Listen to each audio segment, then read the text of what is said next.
Philippe, Anaïs, Ludovic et toutes les associations, les organisations qui les accompagnent, parce que le succès de la manifestation de cet après-midi est d'abord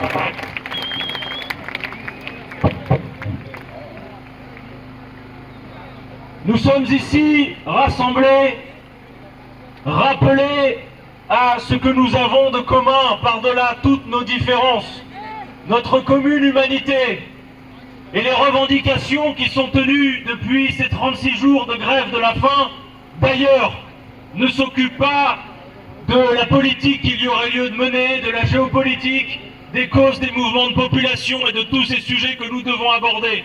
La première des choses qui est réclamée, la revendication centrale de cette mobilisation, consiste à dire qu'en toute hypothèse, on ne traite pas les êtres humains autrement qu'en êtres humains soi-même, et qu'il n'est pas tolérable de voir cette maltraitance, ce harcèlement, réalisé toutes les 48 heures sous prétexte qu'on ne veut pas voir se reformer des points de fixation qui de toute façon, le lendemain, le surlendemain, recommencent, car vous n'empêcherez jamais des femmes, des hommes et leurs enfants de chercher à survivre par tous les moyens qui le permettent face à ces situations.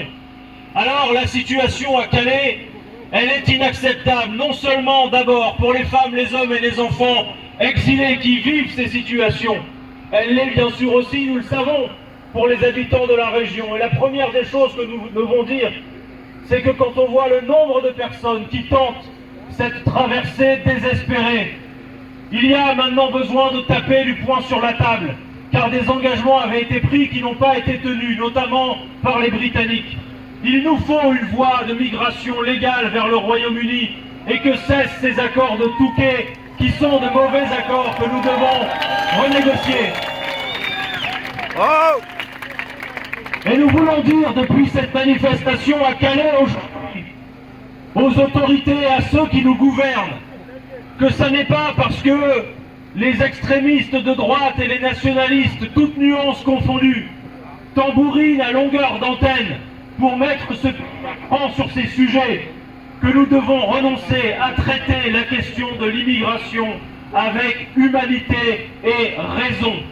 Et que nous savons le mouvement de population, comme l'histoire de l'humanité, et que tout indique que ce mouvement de population va s'accélérer sous l'effet du changement climatique, sous des guerres et des conflits, et sous l'effet des accords commerciaux inégaux. Non, on ne s'arrache pas à sa terre d'origine, à sa famille, à ses proches, de gaieté de cœur. Que fuient les gens qui ont à quitter leur terre? Et quelle responsabilité avons-nous dans le fait qu'ils aient à s'en aller? Quand le GIEC vous dit que d'ici à 2050, 280 millions de personnes vont devoir s'arracher à leur terre face au changement climatique, qu'ont à répondre les grands intelligents qu'ils vont mettre en place un référendum sur l'immigration, et quoi encore? Comme ceux qui toujours tiendront à nos valeurs, à nos principes. La République, ça a été dit, c'est liberté, égalité, fraternité. Et quand des femmes, des hommes, des enfants et créer les conditions d'un accueil digne. Et l'accueil digne, ça n'est pas le lacérage de tente pour essayer de déplacer un problème. Et nous devons également, je le dis, traiter les causes des mouvements de population, sans quoi tout va s'accélérer. Et c'est une violence inouïe, ces personnes qui vont avoir à se déplacer. Merci donc à toutes celles et ceux qui ont tenu, parfois faisant des kilomètres, à être présents aujourd'hui. Merci aux personnes exilées qui ont voulu participer à cette manifestation.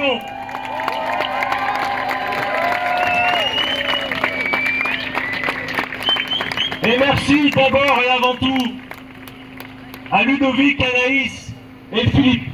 Votre combat, quelles qu'en soient les formes, quoi que vous décidiez ces prochaines heures, ces prochains jours, ces prochaines semaines, ce que vous avez commencé, en toute hypothèse, toutes et tous rassemblés, nous le continuerons. Merci à vous.